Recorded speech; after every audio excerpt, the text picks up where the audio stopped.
Certified hypnotherapist Yvonne Smith is with us. The book is Coronado, the President, the Secret Service, and Alien Abductions. It's a true story of a mass alien abduction which took place during an actual UFO conference on Coronado Island off of San Diego back in 1994.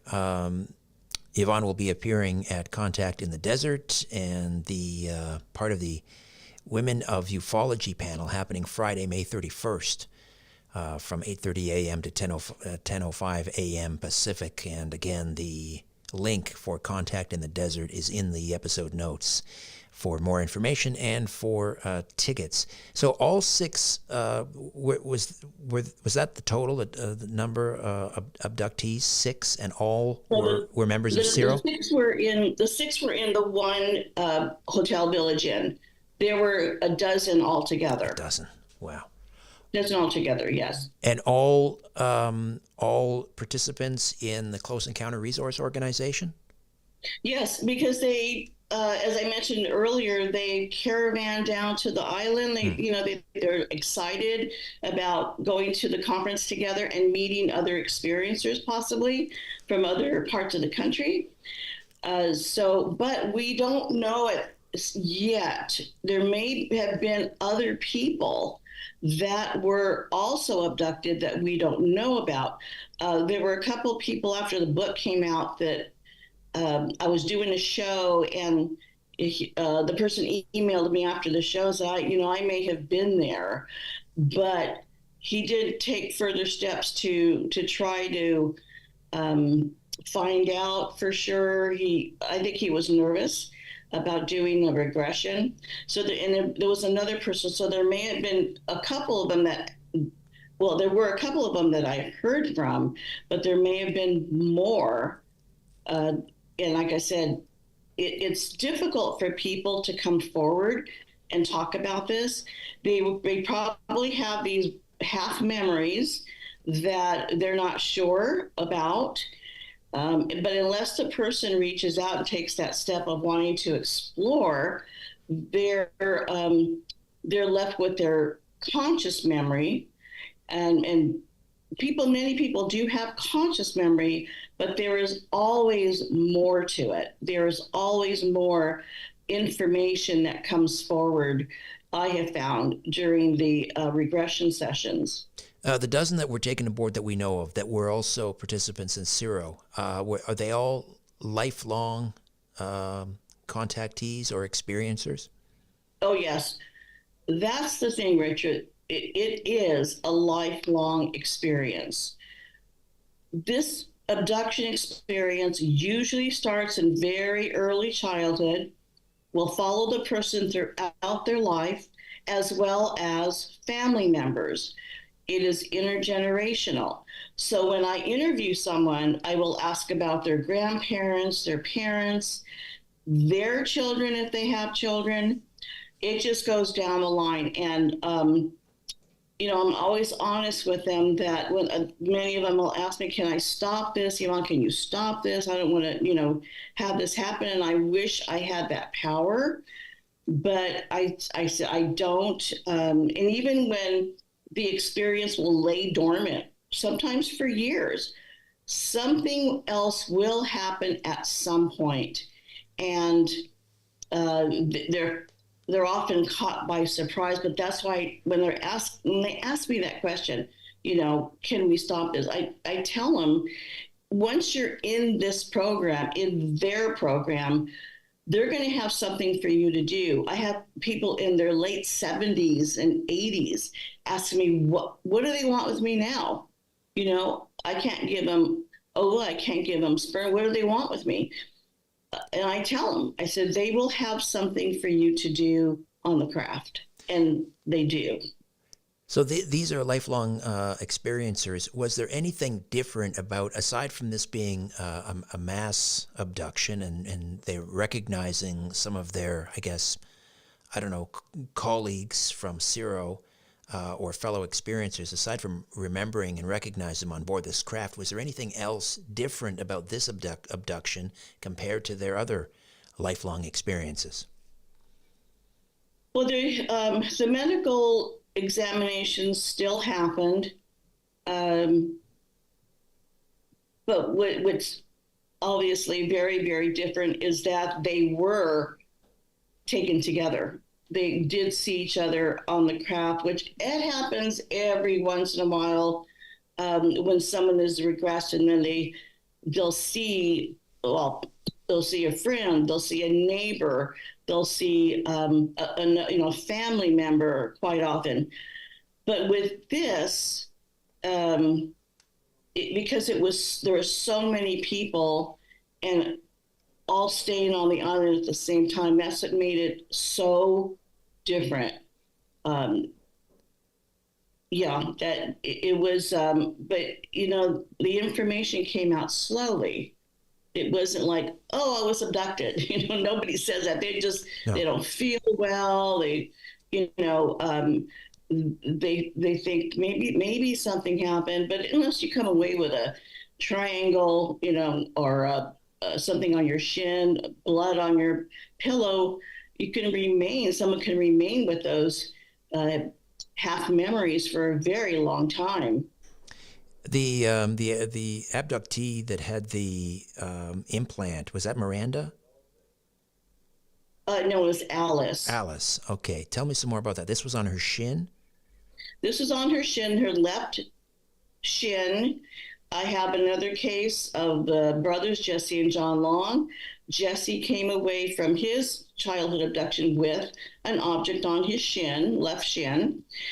During this time, when she arrived home and, a few days passed, she notified at the time my dear friend and colleague, Dr. Roger Lear, Mm-hmm. who was known for removing objects. She contacted him because they're good friends.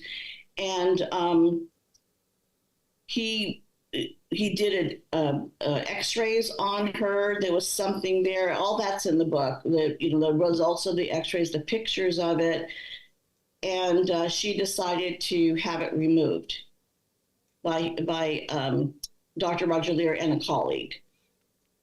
But everything is, I interviewed Roger Lear at great length as I was writing the book. And so he goes through the details of what his findings, what he discovered, the lab reports and so forth. But what happens when someone has their implants removed, as Jesse did, as Alice did, they will be abducted again. And that abduction is not a pleasant one, because it seems that the beings are not happy that this object was removed.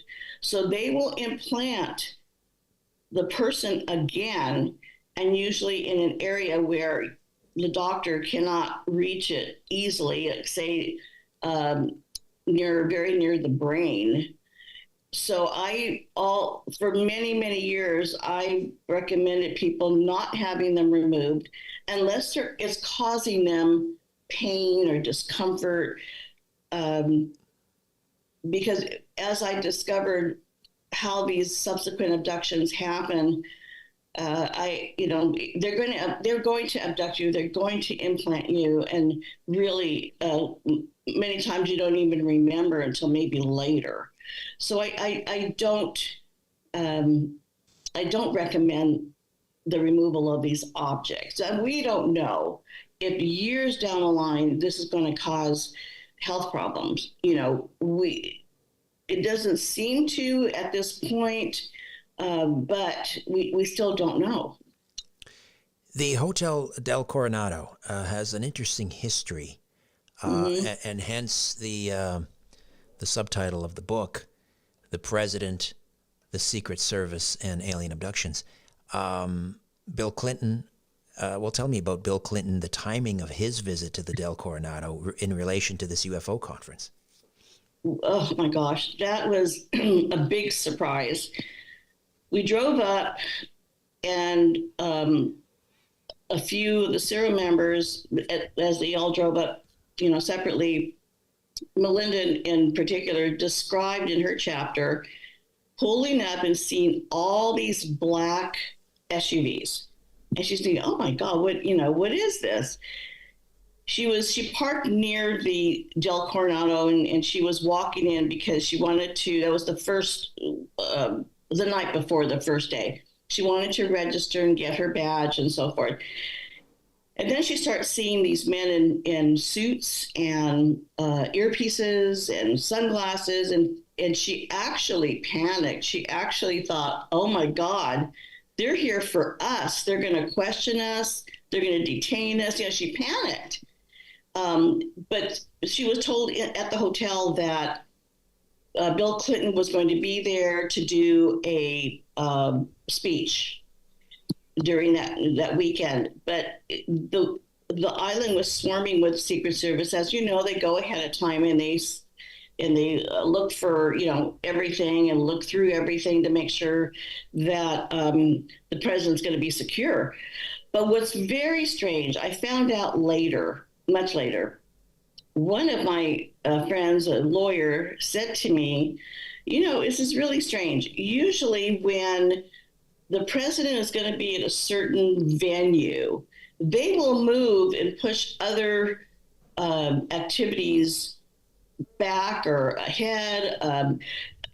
Prime example, President Obama. He went to Hawaii because that's where I guess some of his family lives. Where he was staying, they were going to have a wedding or having a wedding. The wedding was moved to another venue because the president was going to be there. He went over, which was really nice, and he apologized to the bride and groom. Now, here we were there.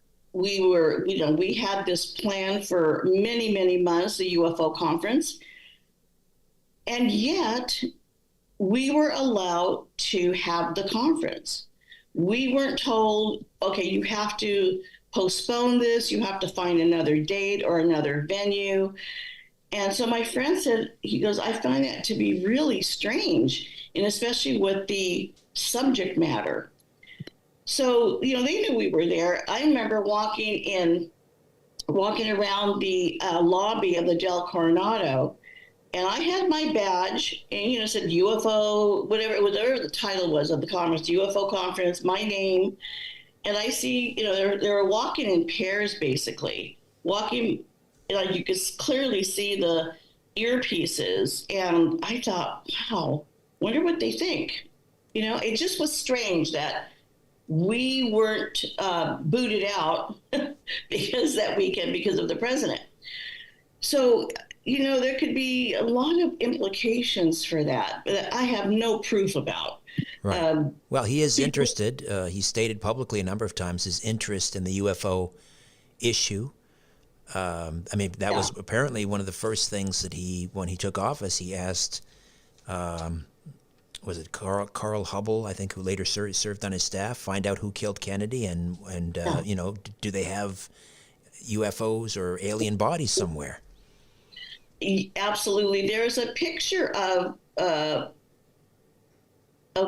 President Clinton and his wife, Hillary. They were walking with somebody, and she was holding a book in her arm, and somebody was able to what do you call it? Magnify the picture, and it was a UFO book. I don't remember which one it was, but it was during the 90s. It was during that time. I think she met with Lawrence Rockefeller, actually. She met with Lawrence Rockefeller. Yeah. Maybe that's where she came away with the book. But so that's interesting. The whole thing is, we're never going to know. I remember speaking at one of the conferences about Coronado, and somebody had asked, do you think Clinton was abducted or, taken aboard? I said, well, I don't know if he was abducted. We'll never know. But what's interesting, as you mentioned, he was very interested in the subject. The Beans may have known, probably knew he was going to be there too, and they may have taken him on board to have a meeting with him. It sounds so fantastic, but and as I mentioned, maybe somewhere down the line, I'll get more information about that. You never know what might come out of this, but right now I can't prove that. But it would certainly make sense to me that they would be interested to talk to him. Right. And why abduct 12, at least 12 people, just on the eve of his arrival at the hotel? I don't know, to make some kind of a point, or as a Well, I think I think they would do that anyway because they have their agenda. They figure, boy, what a smorgasbord of abductees. They're going to take our blood, skin cells, and whatever DNA that they need while they're there, and that's why they describe that was a very large ship. So, I'm hoping maybe someday I will, while I'm still on this earth, I'll get more information about that.